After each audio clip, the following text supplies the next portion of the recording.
الحمد لله رب العالمين والعاقبة للمتقين والصلاة والسلام على رسوله الكريم.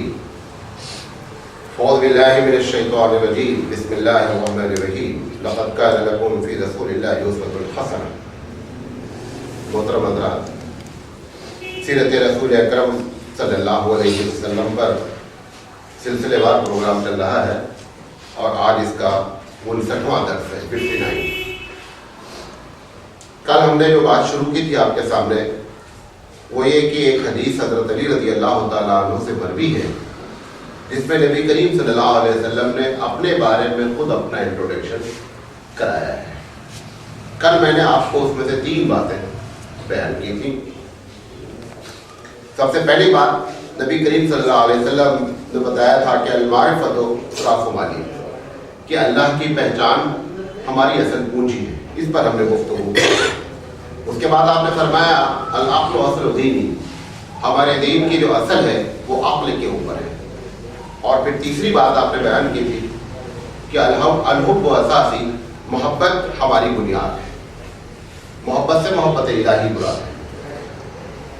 آج ہم جو بات آپ کے سامنے رکھنا چاہ رہے ہیں، چوتھی بات اللہ کے رسول نے فرمایا تھا شوق عمر قدیم.